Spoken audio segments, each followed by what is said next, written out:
Kutas, kupas tuntas, mantap. Yuk bergabung di Adikep Channel. Bismillahirrahmanirrahim. Assalamualaikum warahmatullahi wabarakatuh. Waalaikumsalam warahmatullahi wabarakatuh. Ya, sekarang apa yang ada di Permenkes 28 tahun 2017. Nah, ini yang akan kita bahas hari ini. Oke. Nah, tadi di Undang-Undang Nomor 36 ya, tahun 2009 tentang kesehatan, bahwa tenaga kesehatan itu juga ada di Undang-Undang 36 tahun 2014, bahwa seorang nakes itu adalah setiap orang yang mengabdikan diri dalam bidang kesehatan serta memiliki pengetahuan, keterampilan melalui pendidikan di bidang kesehatan yang untuk jenis tertentu memerlukan kewenangan untuk melakukan upaya kesehatan. Nah, ini nanti di undang-undang ini ya, bahwa tenaga bidan, tenaga kesehatan yang Undang-Undang Nakes itu, bahwa bidan itu termasuk nakes di pasal 11. Jadi di situ ada tenaga medis, tenaga psikologi klinik, tenaga keperawatan, tenaga kebidanan, dan seterusnya. Jadi bidan ada di poin D ini. Oke.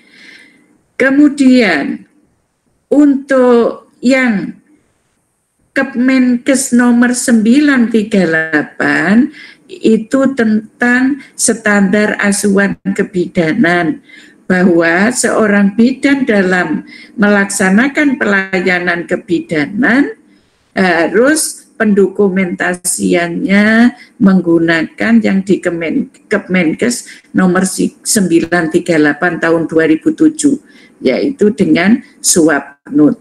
Oke. Ini untuk alurnya, ya, ada pengkajian, perumusan diagnosa dan masalah, perencanaan, implementasi, evaluasi, pencatatan asuhan. Jadi pendokumentasian itu wajib hukumnya diberikan oleh seorang nakes dalam memberikan pelayanan kebidanan. Nah, di dalam revisi ya, Permenkes ini yang 28 tahun 2017 tentang izin penyelenggaraan praktek bidan, ini tujuannya adalah dalam rangka melindungi masyarakat penerima pelayanan kesehatan. Setiap tenaga kesehatan yang akan menjalankan praktek keprofesionalannya harus memiliki izin sesuai dengan ketentuan peraturan perundang-undangan. Nah, bidan merupakan salah satu dari jenis tenaga kesehatan yang memiliki kewenangan untuk menyelenggarakan pelayanan asuhan kebidanan sesuai dengan bidang keahlian yang dimiliki.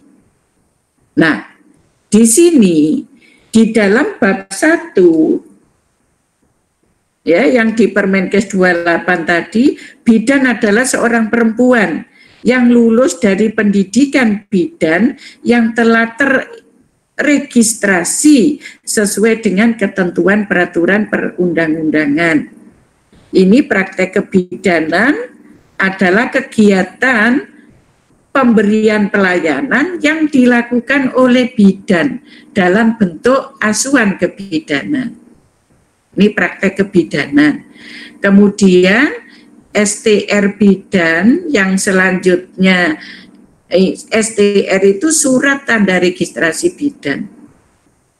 Adalah bukti tertulis yang diberikan oleh pemerintah kepada bidan yang telah memiliki sertifikat kompetensi sesuai dengan ketentuan peraturan perundangan. Nah, sekarang bagaimana nanti kalau saudara lulus, ya, saudara lulus kemudian mengurus izin ini untuk izin praktek.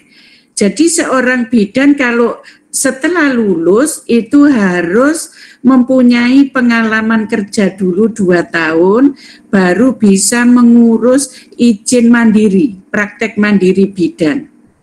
Tapi kalau surat izin praktek bidan yang untuk persyaratan sebagai seorang nakes, saudara setelah lulus bisa langsung mengurus izin. Kalau sudah punya STR.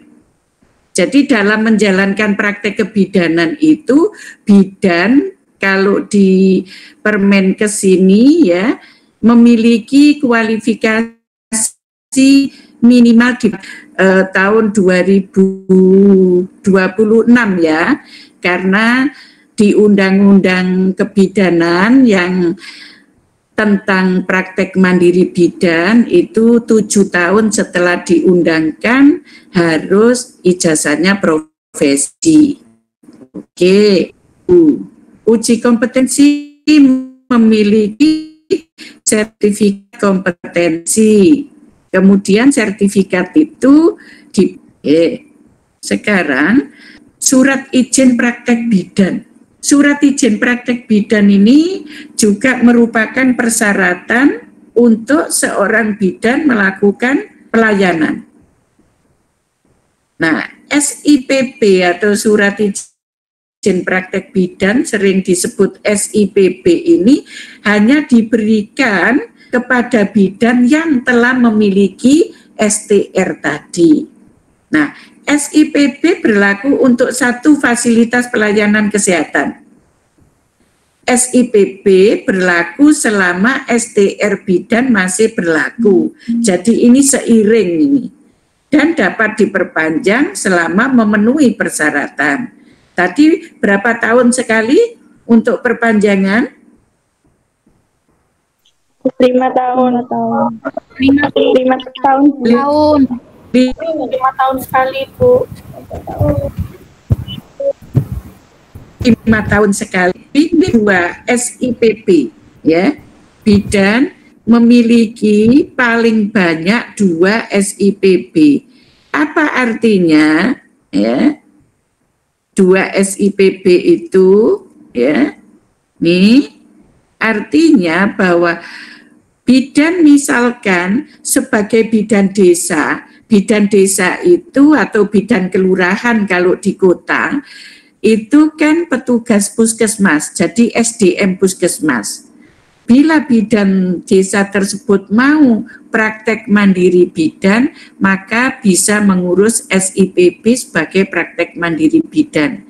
Jadi SIPP di praktek mandiri bidannya, satunya SIPP sebagai bidan desa yang merupakan SDM dari puskesmas. Nah, untuk memperoleh SIPP ini bidan harus mengajukan permohonan kepada instansi pemberi izin. Siapa di situ? Atas nama pemerintah, Menteri Kesehatan, di situ yang berwenang adalah Dinas Kesehatan Kabupaten Kota setempat, di mana saudara akan praktek. Nah, ini dibutuhkan apa persyaratannya? Persyaratannya adalah fotokopi STR saudara yang masih berlaku dan dilegalisir asli. Surat keterangan sehat dari dokter yang memiliki surat izin praktek. Surat pernyataan memiliki tempat praktek. Jadi tempat praktek saudara di mana nanti saudara membuat pernyataan itu. Surat keterangan dari pimpinan fasilitas pelayanan kesehatan tempat bidan akan berpraktek. Contohnya tadi kalau saudara mau sebagai bidan desa, atasan saudara berarti kepala puskesmas minta izin pimpinan. Kecuali kalau praktek mandiri yang murni. Saudara ya pimpinannya saudara sendiri, jadi nggak pakai surat keterangan ini. Kemudian pas foto terbaru berwarna dengan ukuran 4x6 sebanyak 3 lembar. Rekomendasi dari Kepala Dinas Kabupaten Kota setempat dan rekomendasi dari organisasi profesi setempat, yaitu PC, pengurus cabang.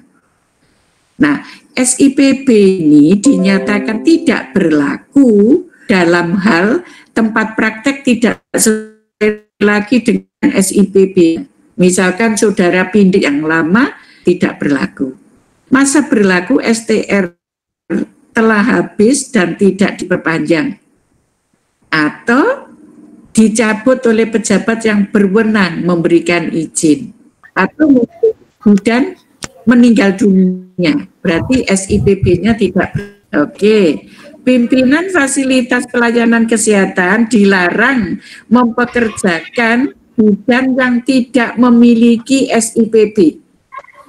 Ya, jadi bidan yang tidak memiliki SIPB tidak boleh melakukan asuhan atau pelayanan. Nah, ini kalau pimpinan fasilitas pelayanan kesehatan mempekerjakan bidan yang tidak punya SIPB berarti menyalahi Permenkes. Ya, saya akhiri cukup sekian. Terima kasih. Bu, terima kasih kembali. Assalamualaikum warahmatullahi wabarakatuh. Waalaikumsalam warahmatullahi wabarakatuh. Terima kasih Bu Ani. Jangan lupa subscribe, share, like, komen. Matur nuwun.